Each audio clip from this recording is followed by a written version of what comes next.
Buenas tardes, bienvenidos al segundo podcast que hace el Colegio Oficial de Detectives Privados de la Comunidad Valenciana. Y bueno, pues felicitar a la Junta de Gobierno por haber tenido esta idea, ya es el segundo año consecutivo, y también, por supuesto, agradecer al Colegio de Abogados pues, que nos facilita el estar aquí en este magnífico salón, donde, los que no sepáis, esto es la antigua muralla medieval de Valencia, lo que son los cimientos. Tenemos yo esta charla entre amigos, ¿no? Porque nos conocemos muchísimos años todos, la llamaría la charla de los número uno, ¿no? Porque tenemos al primer decano del colegio, el que creó el colegio, y el número uno, el colegiado número uno. Luis, pues como he dicho, fue el presidente de la comisión gestora que lideró esa creación del colegio, y luego estuvo de decano durante dos etapas, dos juntas de gobierno. No recuerdo cuál era, 2007 creo que es cuando ya se acaba, 2010. O 2008. 2010, jolín, cómo corren las cosas.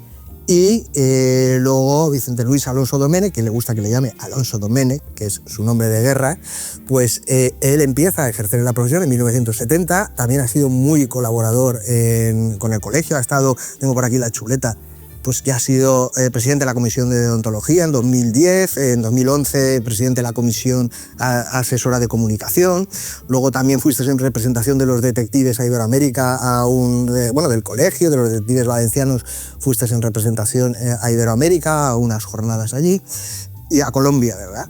Y bueno, yo creo que tenemos a dos personas claves en la historia de esta profesión, en la Comunidad Valenciana, que creo que nos pueden dar mucha luz para conocer cuáles son casi esos orígenes, ¿no? Porque si la profesión empieza, que luego lo vamos a ver en otra jornada, en 1951, con la primera legislación que se instaura en España, bueno, pues vosotros pocos años después, veintitantos años después o tal, pues ya estáis ejerciendo esa actividad profesional con una serie de limitaciones que hoy en día no las tenemos, y que, bueno, pues yo creo que ahí se utiliza mucho esa habilidad e ingenio, de la cual ahora vamos a estar hablando con vosotros. Pero antes de entrar a eso, a mí me gustaría, voy a empezar por Alonso, a preguntarte, ¿tú por qué te haces detective? ¿Cuáles son tus orígenes? ¿Por qué?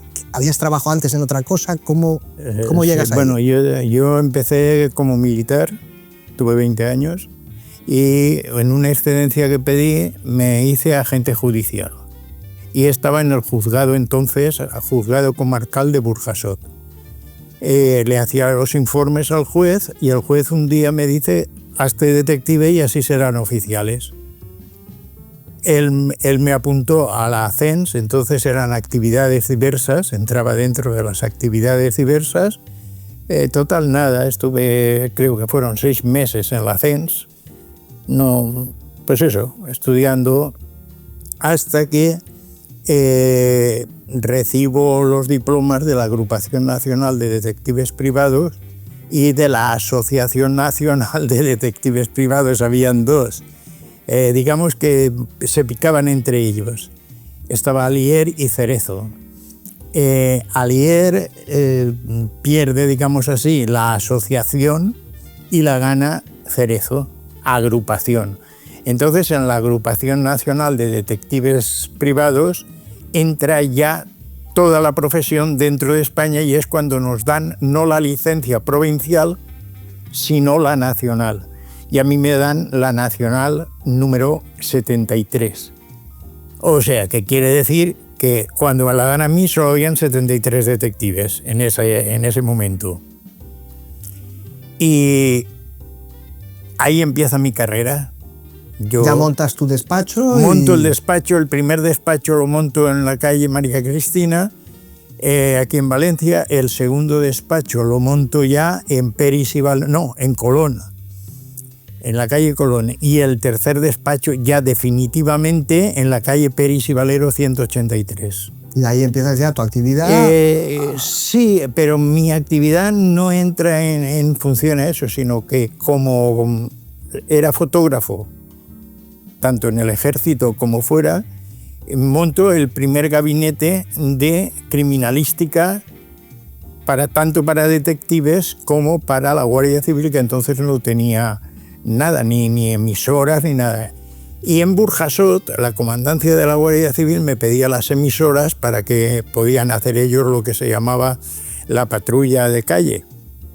Y ahí poco a poco me voy metiendo en el negocio. Hasta que llega un momento en ya entras a trabajar a detective privado, pues digamos puro y duro, ¿no? Sí. O sea, yo me acordaré siempre que empecé como empiezan todos, poniendo ese anuncio en el periódico y tal.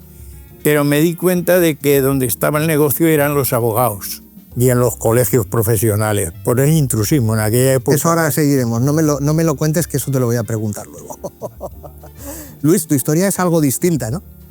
Bueno, vamos a ver, yo era un chaval, estaba estudiando una ingeniería industrial cuando me fui a Madrid, eso era en 1972, o sea, 2 años después de él, y me fui a trabajar con una agencia de detectives que era Fernández Luna. Fernández Luna tenía la agencia de don Alberto Aguilera Campos, me acordaré siempre el director. Aguilera, era el director donde trabajaban ya 2 de mis hermanos, 3. Lógicamente, al irme a Madrid a estudiar siendo un crío con 17 años, pues me pegué a la profesión y de ahí viene. Obviamente, ya todos conocéis que somos varios hermanos, que hemos abierto distintas oficinas a lo largo de todo lo que es España.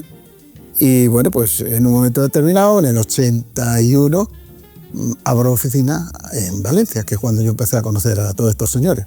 O sea, que desde el 81 me tenéis aquí como un valetero más, lógicamente. Yo, para los que no conocéis, yo que conozco mucho a ambos, a Luis, parte de una familia de detectives, no solo él y sus hermanos, sino ahora también muchos de los hijos de todos ellos y sobrinos también son detectives, siguen estando aquí, tu hijo, Paco en Murcia, y hay otros más compañeros por aquí.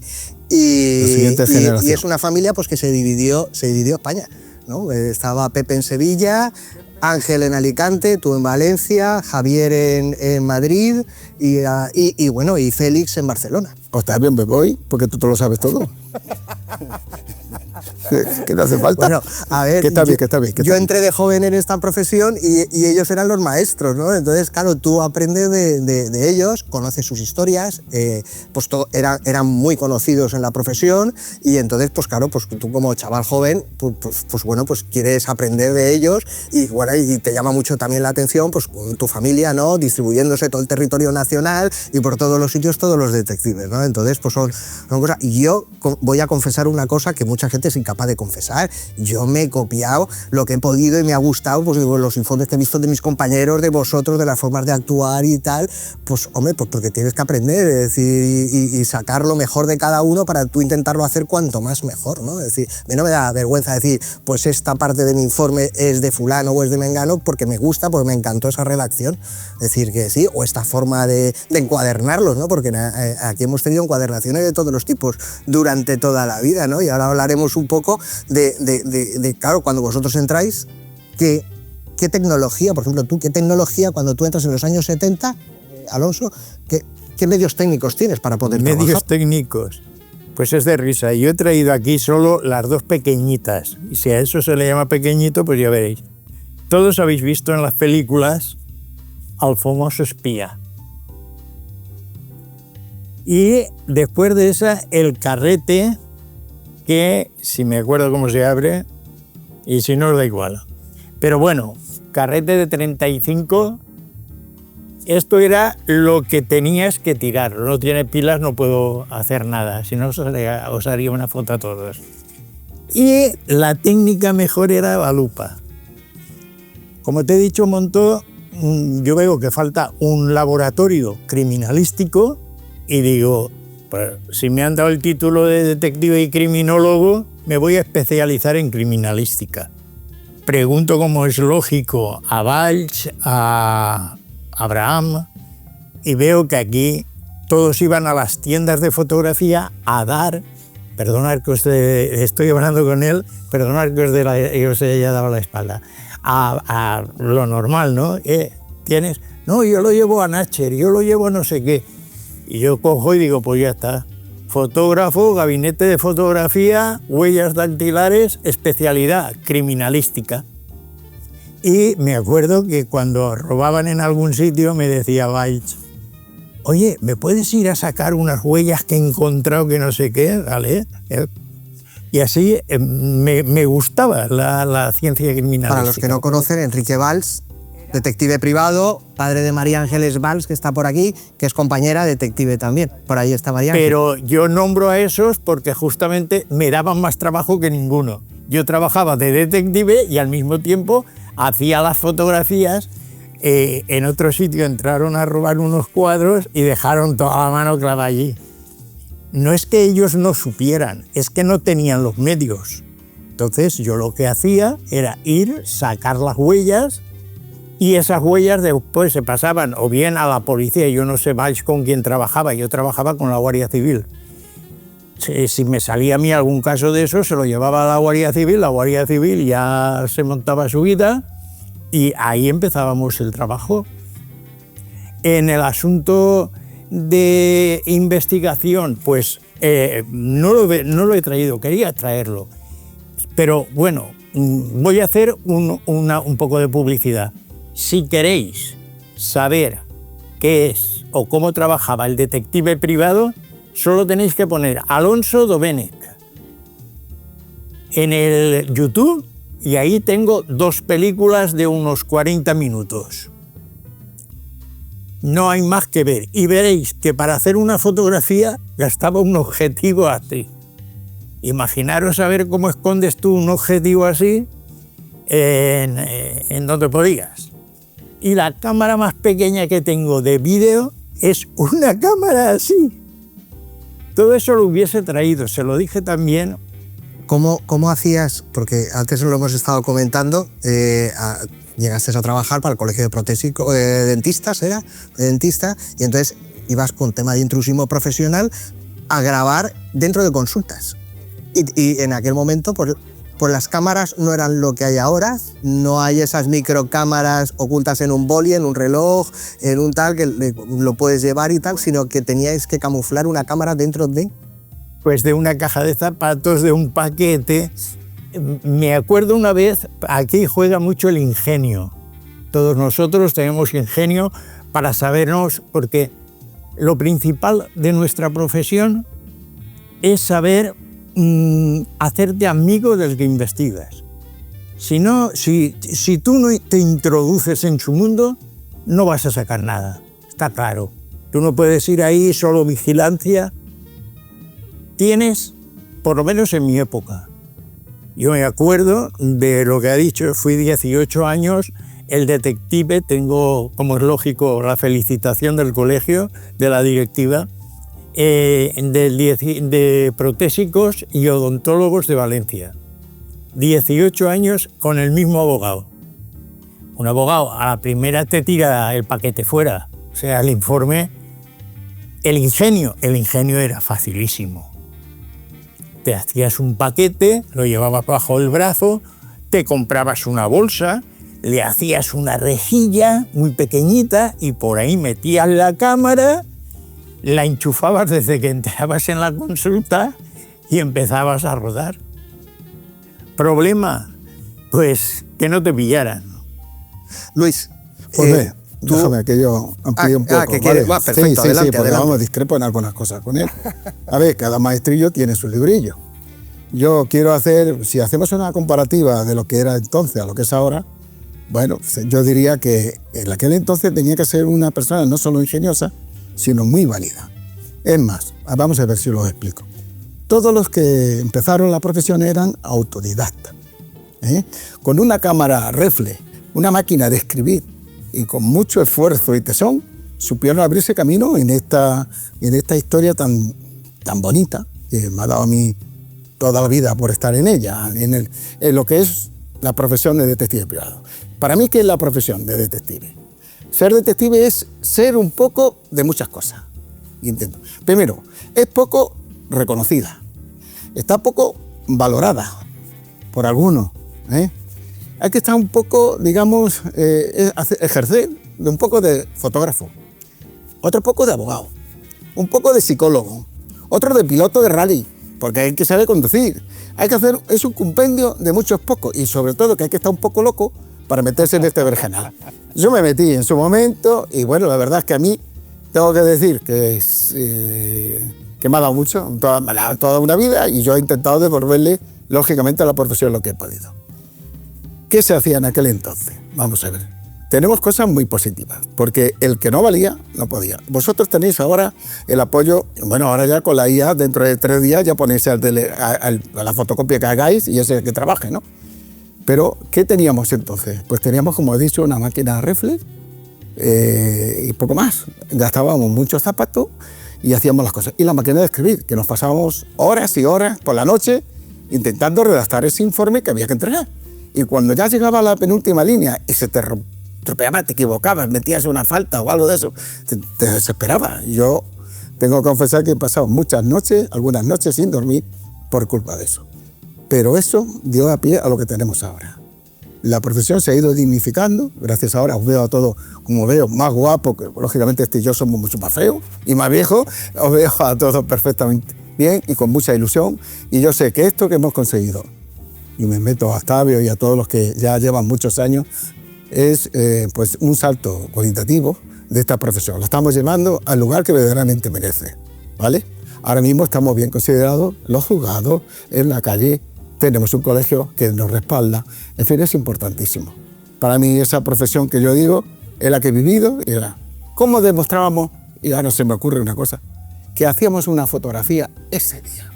Porque claro, vosotros tenéis ahora, tenéis una oficina, lo que es un teléfono móvil es una oficina. Ahí tenéis la cámara, tenéis el teléfono, le hacéis una foto y le decís al cliente, ¿es este en sí o no? Pero nosotros no teníamos eso, teníamos la calle. Y yo no llevaba ni reloj, porque nunca me ha gustado llevar nada. ¿Cómo hacíamos? Pues mira, yo cogía la imagen de alguien que tenía que coger y demostrar que ese día, y me iba a un kiosco de periódicos y hacía la foto de los periódicos que habían allí, la portada. ¿Por qué? Porque era la portada de ese día. Y entonces tenía que ser o ese día o posterior, pero no podía ser antes, ¿me entendéis, no? Entonces esa era la triquiñuela. Cuando pasaba por la calle veía un reloj de estos de que hay antiguamente había, no sé si ahora siguen existiendo, ¡pum!, le hacía una foto al investigado, a la persona que uno iba siguiendo, con ese reloj, y iba demostrando los pasos de esa persona. Pues así trabajábamos. Y la verdad, teníamos que ir recogiéndolo todo en anotaciones. Pues, lógicamente ahora tenéis, bueno, alguno tendrá que estar grabando, pasa por la calle, no sé cuánto, 12, 14 horas, viene, se encuentra con uno, sale del hotel, yo qué sé. Pues eso teníamos que ir apuntando todo. Y era importantísimo tenerlo anotado, porque si no, bueno, se podía redactar muchísimo mejor que ir grabándolo cuando vinieron ya los avances que estamos ahora. Lógicamente, como estamos en plena revolución tecnológica y un año de esto es un siglo pasado, pero antes nos teníamos que valer de los que teníamos. Y yo recuerdo de tener que ir luego el último día a repasar las cosas por donde había estado haciendo esa semana de investigación para recoger, lógicamente, pues las direcciones de los lugares que había pasado y que no me había dado tiempo a apuntar. Y así nacía el trabajo. Lo tenéis bastante más complicado. Hombre, yo ratifico lo que él dice, porque es verdad, a él no le gusta llevar reloj y yo llevaba demasiados relojes. Yo ponía el reloj debajo, hacía la foto y salía la hora. Cada uno, o sea, yo he sido fotógrafo profesional y actualmente estoy en el juzgado de Valencia, en la ciudad de la justicia. Yo te vi una vez que te compraste un teléfono cuando empezaron a aparecer los teléfonos con cámara, que a mí me encantaba ese teléfono, porque era que se abría así, sí, pero en vez de tener la cámara en el frontal, la cogiéramos en la bisagra que se abría. Sí, entonces, claro, tú podías estar así y le estabas haciendo una foto. Y le estaba haciendo la foto a Nina de al lado. Troya, que la tengo a la izquierda. Y entonces, claro, ya no se la coge de persona. Y a mí me encantó aquel teléfono. Yo ratifico todo lo que ha dicho él. De la imaginación tenía que estar al poder. Pero lo único que cambia es que, como ha dicho también él, y lo ratifico, cada maestrico tiene su librico. Yo venía ya de un juzgado, sabía cómo funcionaban las cosas. Entonces, ¿qué es lo que yo hacía? Pues yo me acuerdo, y además sale en la película, veréis que sale un juez, un fiscal y el portavoz de la policía. Entonces, yo os recomiendo ver los vídeos, están en YouTube. Se ve cómo hacíais las comunicaciones en aquel momento, que eran vía radio, vía emisora, que evidentemente no tendríais cobertura por todos los sitios. Hombre, Valencia es que es muy buena. Resulta que en la calle La Paz tenías cobertura y en la Plaza del Caudillo no. No había. Entonces, cuando yo me acuerdo que además me acuerdo hasta del precio, 500.000 de pesetas. Entonces resulta que me mandan el teléfono, porque el primer teléfono era el de maletín. Ese es el primero que tuve. Y ese le pasaba lo mismo. Peris y Valero tenía cobertura y tal. Cuando vienen ya las emisoras, yo me compro una emisora y resulta que la tenía la frecuencia con la policía de un pueblecillo. Y cada vez que yo decía móvil 1 a móvil 2, móvil 1 a móvil... tuvimos un pequeño quítame hasta que el concejal dijo, mire, vamos a hacer una cosa, usted se pone alfa y nosotros ya sabemos que es usted, ya no le molestamos. Y digo, vale, como me llamo Alonso, alfa. Vale, y así está. Y lo que ha dicho mi compañero tiene toda la razón. Yo cuando lo conozco él también es en un caso y nos conocemos por eso, o en un congreso, no me acuerdo. No, es la primera vez que recordar que fue aproximadamente... Que tú lo tenías por fuera, por el río Turia, la oficina. Fuera del río Turia, claro. No, fuera del río Turia, quiero decir, a la otra parte del río. Y estuve allí y de verdad, éramos 4, pero los 4 estábamos la mar de bien. Luis, cuando no estaban los teléfonos móviles y estabais haciendo una vigilancia y teníais que contactar con el cliente, yo qué sé, para informarle, para decirle, oye, ¿te parece lo que hacemos ahora? ¿Quieres que sigamos? Paramos ya, lo dejamos para mañana. ¿Cómo se hacía eso? Claro. A ver, era complicadísimo, es que ahora lo tenéis, lo hemos dicho. A ver, no solo eso, sino tú tenías que llamar, por ejemplo, a tu despacho para decir lo que había y tenías que utilizar lo que son las cabinas. Bueno, no sé si sabéis lo que son las cabinas, bueno, no sabéis. Las cabinas telefónicas. No en todos los sitios tenías una cabina, ni en medio campo. Tenías que buscarte la vida y hacerlo lo más rápido posible. Y ahora una cosita en cuanto a lo de la fotografía. Yo no soy fotógrafo, pero aprendí a hacer la fotografía, tenía un pequeño laboratorio en casa. ¿Para qué? Pues simplemente para que el informe mío fuera con las imágenes que yo aportaba y no saliera de mi despacho. Pero yo tenía la seguridad absoluta que no había intercedido ningún laboratorio ni nada para hacerme la foto. Entonces ya de alguna manera, pues bueno, no soy fotógrafo profesional. Por eso Balchi y Abraham me llamaban a mí, no por otra cosa, porque ellos no tenían el laboratorio. Las cámaras no están enfocando para allá, pero ahora hablando del laboratorio, yo os voy a hacer una pregunta. A ver, si alguien levanta la mano. De los jóvenes, los más veteranos, no, por favor, ¿vale?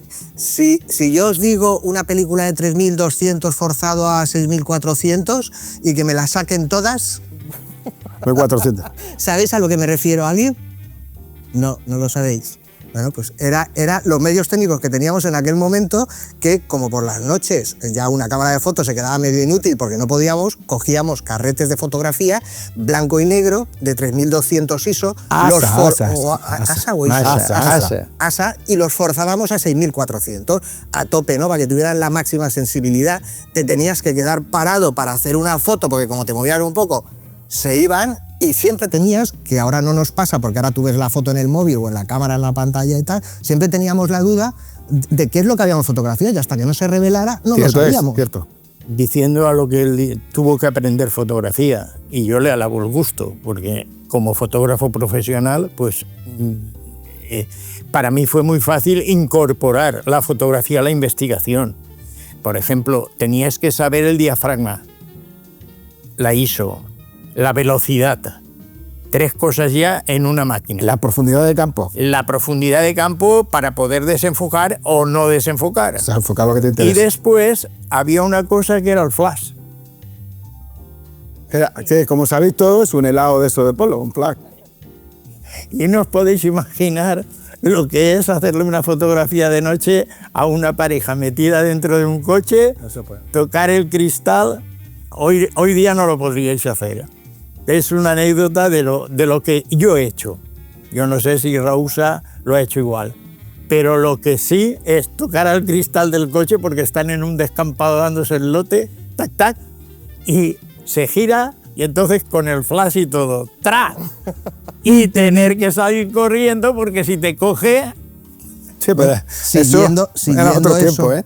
No. Siguiendo eso que comentas, ¿no hubo uno que se te medio infartó en un piso? Hombre, pues sí, eso fue el de la cama. Resúmelo muy rápido, que vamos corto Sí, de no, tiempo, vamos, pero vamos entra, enseguida. El de la cama es, te contrata un cliente, porque toda la barriada sabe que la mujer lo está engañando. Entonces existía la ley del adulterio. Y te contrata y yo me meto bajo de una cama de estas plegables 8 horas. Cuando él tocara, quería decir que la mujer había salido del bar que trabajaba con él. Entonces, te preparas, metes el micrófono más pequeño que tenía, era uno así, que era como una caja de cerillas, ponle un poco más. Y metes el micro, metes la grabadora, lo metes todo, y tú te metes con la cámara bajo la cama. Y sube ella, se ve, al poco rato llega él, toca el timbre, entran, se meten en la habitación, empiezan a charlar, y mi marido esto y mi marido lo otro, vale. Entonces resulta que cuando yo veo que ya están en la cama dándose el pico, por no ponerlo muy difícil, de repente digo, ya hasta aquí hemos llegado, Mariano. Salgo de la cama descalzo, poco a poco, y la puertecilla de la habitación quedaba un rastrillo así. Y por ahí meto el objetivo con el flash, acordaros que era flash, y hago ¡trac! Foto. Ven la luz del flash, se quedan así pasmados, enseguida tenía que cargar porque no tenía motor la máquina. Esa es otra, había que cargar rápido. Cargo rápido y los dos de cara, ¡clac! Foto. Y ya se queda, yo cojo una emisora, un Fermax, con una antena así de grande, chicos, con mi madre. Y resulta que llamo a los testigos que tenía abajo y les digo, por favor, ya podéis subir. Y yo estaba más asustado que ellos. Digo, como este tío se levante de la cama, no vea la que se monta. Imagínate la redacción que has hecho ahora, si eso lo hacemos ahora, la cantidad de delitos que nos podrían imputar. Chico, entonces te apoyaba la ley del adulterio, claro, como la de magos y maleantes. Porque en aquella época estaba permitido, evidentemente, pero que hoy en día la cantidad de micrófonos, domicilio... Yo cuando os oigo, porque yo os sigo en el colegio, perdona, Romeo, os sigo, no me gusta.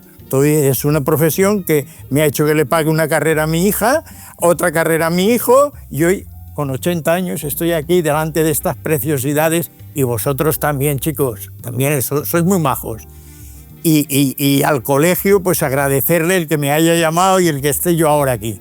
Puede ser que sea la última vez que esté, pero por lo menos me recordaréis. Y la verdad, es una profesión que, si veis las películas, siempre digo lo mismo.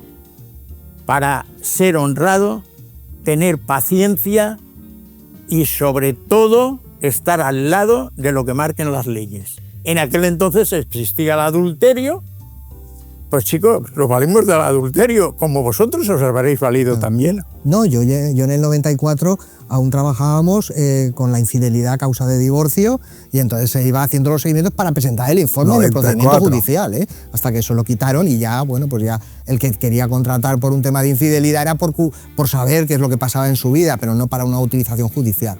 Luis, ¿algo pues mira, que añadir? Sí, gracias. Mira, ha hecho un gesto, Alonso, que me ha recordado una cosa, que ha dicho así, de grande. Nosotros, para poder hacer una foto a distancia, tenemos que tener un objetivo potente, un 800, un 1600, le ponemos un multiplicador, pero poneros en la situación nuestra, en un coche, sacar a aquel bicho y situaros en el País Vasco. Cuando estaba la ETA ejerciendo, yo he tenido que hacer eso. ¿Y cómo vas a sacar eso por el coche? No podía, tenías que buscártela. O sea, tenéis que ser capaces. A ver, yo siempre digo a la gente joven, no hay que transformarse, pero sí hay que, si se puede, mimetizar un poco con el entorno. Vamos a ver, si vais a hacer un tema digamos, del centro de la ciudad, un tema importante, donde se ve que hay, pues iros vestidos de acorde como se va a la ciudad. No sé. Pero vamos, si vais a un polígono industrial, yo puedo escribir un libro de lo que son mis avatares en un polígono industrial. ¿Entiendes? Pues vais con un pantalón vaquero, os tiráis esas cosas. Intentar de alguna forma mimetizaros con el entorno. Entonces, poneros esa situación que digo en el País Vasco con un teleobjetivo, así, por una ventana, y había que tener narices. Y luego había que ratificarse de lo que... Y estar el juzgado lleno de tarras. Y tener la suficiente hombría, por decirlo de alguna manera, de decir lógicamente lo que tenías que decir. Bien. Bueno, pues eso era, digamos, un poco el día a día casi de la profesión, de los nuestros. Ahora, pues a lo mejor, y yo siempre he dicho que el futuro puede ser muy, muy halagüeño para vosotros, porque no solo es saber ejercer de una cosa, podéis especializaros. Y si os especializáis en algo, seréis unos profesionales aún mucho mejor. ¿Me entiendes? Entonces, si tendéis a eso, algún día, pues no sé, asunto de tema de vehículos, de lo que sea, especializarse. Entonces, os buscarán a vosotros. Nosotros intentamos pues, coger el trabajo como salía, el que fuera. Que ha dicho aquí Alonso, teníamos el tema de, bueno, lo típico, está mal que lo diga la palabra, pero la infidelidad, que a mí no me gustaba. Yo siempre decía, no, nosotros la trabajamos en el mundo para la empresa. Pero para la empresa y también para el trabajador. A mí me han contratado los trabajadores porque han tenido vejaciones con su patrono o el empresario. Y hemos ganado. Incluso el sindicato. Pero vamos, lo más normal es que trabaje para el empresario porque estamos hablando de un mundo que tiene pues, la baja fiestida. Bueno, ¿qué voy a deciros? Que ya lo sabéis. Entonces, hay que prepararse. Si se puede, bueno, aquí estáis mucho más formados, tenéis más ayuda, porque ahora mismo, como hemos dicho antes, el teléfono es una ayuda practiquísima. Y luego, pues, para adelante, que el futuro es bueno, que necesitan cada vez más de nuestro concurso. Y hay que hacérselo notar no solo a la sociedad, sino a todos, a los abogados, a los empresarios, a todo el mundo, que somos nosotros los que tenemos que hacer las cosas. Y nosotros, la profesión es exclusiva y excluyente. Lo que hacemos nosotros no lo tiene que hacer nadie más.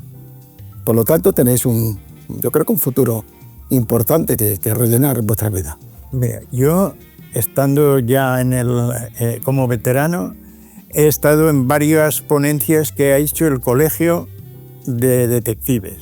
A mí me ha encantado ver en la tribuna al servicio de inteligencia del Ejército, al servicio de inteligencia de la Guardia Civil, al servicio de inteligencia, y recordar que esta profesión tiene dos caminos. Lo que pasa es que están demasiado explotados en la televisión. Y es que somos del servicio de inteligencia en privado y que somos como los fotógrafos o los periodistas de guerra. Tenemos que estar, como has dicho muy bien, hay que mezclarse. Tú que vas no sé, ha dicho antes, a un polígono, pues hombre, no vas a ir como ahora voy yo. Te compras un mono y te compras un casco, te lo pones bajo y hoy día con los aparatitos estos que tenéis, chicos, lo tenéis montado. Y si queréis, para mí, y aquí termino, mirad todas las películas que sean verdaderas, que vayan en YouTube, que hablen de espionaje, de servicios secretos y aprenderéis un riñón. Porque sin querer, ahora se desclasifican mucho. Y en esos trabajos es donde vosotros os tenéis que adaptar en la vida privada, en lo que marque la legislación actual, que no sé cuál es, pero bueno. Por cierto, yo os tenía reservadas unas preguntas para ver si estáis aún finos, que era preguntaros por algún artículo de la Ley de Seguridad Privada que lo combinarais con el reglamento del 94 y con las de esas. Ah, vale. Yo lo único que te puedo decir que yo a ti que cuando Franco era cabo la ley, yo soy de la ley del 51, con eso ya tienes. Con 25 pesetas salí de la CENS, me dieron un papelito, me dijeron, váyase usted a Gobierno Civil, le pondrán un sello y una póliza de 25 pesetas. Y con eso me dieron la licencia de detective. Esa licencia fue Madrid y de ahí me matricularon en lo que era la asociación y la agrupación. Después también he sido de la World Association y actualmente, y lo llevo aquí con mucho orgullo, de la Asociación Internacional de Escoltas. He sido vicepresidente de ellas. Quiero decir que aquí tenéis una carrera que no sé cómo estará ahora, pero creo que nada tiene que ver la carrera de antes con la de ahora. Cada momento tiene sus circunstancias. Hablad siempre. Nosotros somos, y perdonadme, pero somos así, somos personas de inteligencia, queramos o no queramos. Hombre, tenemos información para dar información a empresas y a particulares para que tomen decisiones. Pero yo me considero un hombre de inteligencia, y la palabra detective, ni más ni menos, es una palabra americana, que aquí no la quieren usar. Detective es policía privado, que no nos quieren llamar policía porque no nos lo llamen. Pero eso se valora a uno, y como muy bien ha dicho el compañero, hay un punto eficaz, y es tener buenos contactos. Recordad que cada palabra que vosotros pongáis en vuestro informe va a ser revisada por la parte contraria. Y si os cogen en un renuncio, os cortará el cuello la parte contraria. Hay que ser muy finos, hay que ser muy pulcros y hay que redactar muy bien para no dar herramientas Tú lo has dicho, sí, al señor. contrario. Luis, quería ya como último tramo, pues bueno, tú fuiste el primer decano del colegio, el que lo creaste con una comisión gestora que estuvo 2 o 3 años, creo, trabajando para llegar a constituirlo. ¿Qué diferencia ves? Es decir, estamos viendo ahora que está costando mucho que otros colegios en otras comunidades se constituyan. Sin embargo, aquí no es que fue fácil, pero sí que se gestionó de una manera que yo también lo voy diciendo por ahí, quiero que lo digas tú, ¿no? Que fuiste quien lo gestionaste, pues se consiguió en una velocidad tremendamente récord. Vamos a ver, nos situamos a finales del siglo pasado. En los últimos años del siglo pasado, nuestros compañeros de arriba, de los catalanes, como siempre, en su buen hacer, hablan con las distintas administraciones, con las autoridades académicas, con todo, y empiezan a elaborar los suficientes, digamos, elementos para presentarse y crear lo que es la ley del colegio catalán, la ley del col·legi. Y eso es en el 98, si no me equivoco. Todo el mundo es un éxito, es una forma de darle a la profesión una nueva auge, una dignidad profesional importante, y claro, nosotros que estamos aquí, que somos vecinos, pues que nos entra, pues eso, lo que nos puede entrar cualquiera, que se mueva un poquito. Hay que moverlo, hay que hacer un colegio. De ahí se crea esa comisión gestora, y empezamos a funcionar, a intentar mover voluntades políticas, que era lo importante. Tengo que decir que agradecer al Colegio de Cataluña, desde entonces a la asociación, que me pasaron un poco un papeleo importante para poder nosotros tramitarlo y acelerar las cosas. ¿Qué había que hacer? Pues como había que hablar con los políticos, tuve la suerte de encontrar a alguien que estaba en ese momento en el Candelero, era un secretario de Estado, y que fui a verlo, y era amigo porque era uno de los abogados que me utilizaban para hacer el trabajo nuestro de detective. Gerardo Can, que ha sido vicepresidente del colegio de aquí de la comunidad, y fui con Octavio a hablar con él. En su momento, el hombre tenía a su hijo enfermo y aún así no faltó a la entrevista. Nos llevó, lógicamente, a hablar con su partido, que era el PP. Y en la sede del PP, pues dijimos, vamos a ver, tenemos un colegio en Cataluña. Nosotros queremos estar colegiados. ¿Qué hacemos? ¿Nos apuntamos todos al colegio catalán o creamos uno? ¿Es así, Octavio? Nosotros íbamos con esa. No. Esto hay que moverlo. Y lo que hicieron, lógicamente, un proyecto, hicieron ya un proyecto de ley para crear el colegio. Teníamos, por ese lado ya ganado, no hacía falta ni nos moviéramos más, porque ya ellos eran mayoría, el PP. Pero aún así, hablamos con el PSOE. Igualmente tuvimos apoyo. Todo el arco parlamentario, a excepción del Partido Comunista, creo que fue la Izquierda Unida. Claro, se gestionó de una manera rapidísima. Los malos augurios nos decían que 15 años. Lo hicimos en un tiempo récord. En 2 años se consiguió el colegio. Recuerdo perfectamente cuando a mí me llaman por teléfono y me dicen, Luis, lo hemos metido en esta sesión y ya tenéis el colegio aprobado. Digo, ¿qué me dices? Encantado, no pude ir a verlo. Sí tuve el honor de ir a ver cómo se creó el colegio de Galicia, pero el mío, el nuestro, no pude. Eso ahí te incido porque es totalmente, como él dice, teníamos la ilusión de ir a las Cortes Valencianas a ver la sesión que se aprobaba. Era verano. Y de momento un día Luis llama, nos empieza a llamar a todos diciendo, oye, que ya está aprobado, que lo han metido porque tenían un hueco y lo han aprobado sin decirnos nada. Era verano y se pasaba y lo metieron ahí. Y entonces quiero contaros esta anécdota. Yo cojo el teléfono para agradecerle personalmente a Gerardo Can su apoyo. Y su apoyo porque se consiguió el colegio. Y le llamo. Y en ese momento dice, ¿qué pasa, Luis? Y tal. Digo, mira, ¿te pillo mal? Dice, no, dime, ¿qué te pasa? No, estoy aquí en las Cortes. Las Cortes, dice, sí, estaban nombrando la presidenta de las Cortes, María Luisa Rubí, ¿verdad? Dice, aquí estoy con el rey y todo esto. Y yo, cuélgame. Dice, bueno, tranquilo, dime. Y entonces le dije, ya por fin, gracias Gerardo, tenemos el colegio, gracias a tu apoyo. Bueno, pues esa anécdota quería contarlo para que sepáis que hay políticos que se han volcado y que al menos esta profesión se ha avanzado con estas personas que nos han abierto sus puertas y han podido entendernos y ver las inquietudes nuestras. Y de ahí que hoy en día, ese paso que he dicho, importantísimo, se estableció en Valencia. Y luego siguieron los gallegos. A esa gente lo ayudamos nosotros, igual que nos ayudaron. Y lo tenían medio hecho también en Murcia, pero al final ahí hubo, por visto, más pique y no se ha hecho. Hoy, que es más fácil hacerlo, porque tener en cuenta que el colegio anteriormente era de adscripción obligatoria, no voluntaria como es ahora. Entonces era de adscripción obligatoria, ¿por qué? Pues que teníamos que tener lo que es la odontología profesional, la debería de llevar el colegio. Y era importantísimo que se crearan 3 colegios para crearse un consejo de colegio, que yo sé que ahora se está moviendo, y muy bien, porque el primer paso lo está dando, creo que Octavio, que se promueva ese colegio. A ver si se crea el de Madrid y si se crea el de Andalucía, que ya está a punto de hacerse, y tenemos toda la profesión totalmente colegiada. Y es otro salto más importante. A ver si dependemos ya de nosotros mismos, ¿eh?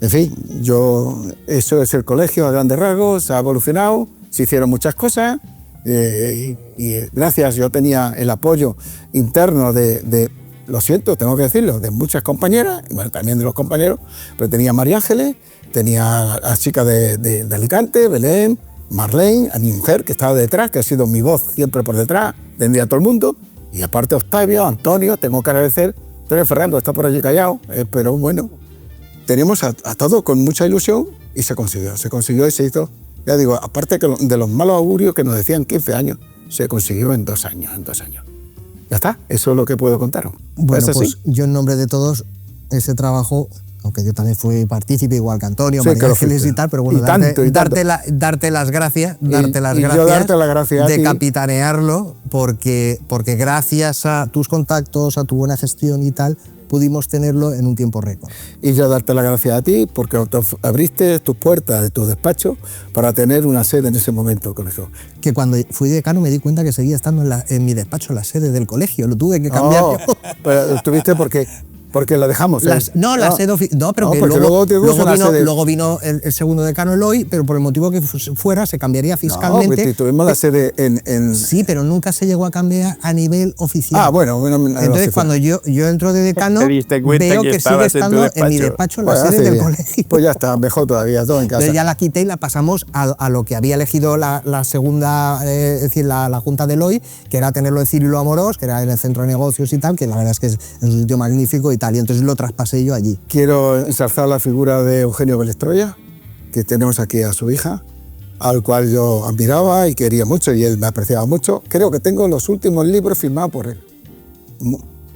En esa comida que tuvimos en Barcelona, del Col·legi, que vino el molt honorable, que ya no es tan honorable, que nos dijo, allí dijo, para mí, todos los detectives son Belestroya. Aquello fue bonito, es decir, recuerdo a tu padre, estaba exultante, estaba de alguna manera.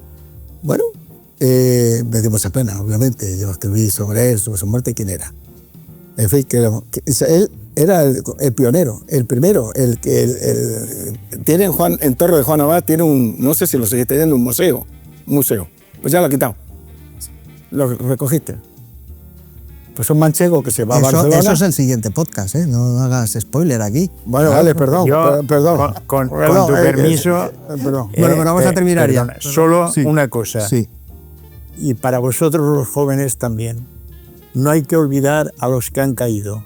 No están entre nosotros, pero Ángel Ripoll, detectives Abraham, Valls, esos también lucharon para que ahora tengáis el colegio que tenéis.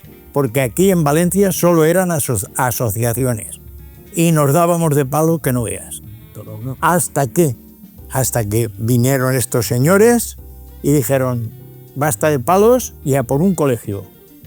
Pero yo quiero recordar aquí y que conste por aquellos que lucharon, pero ya no están.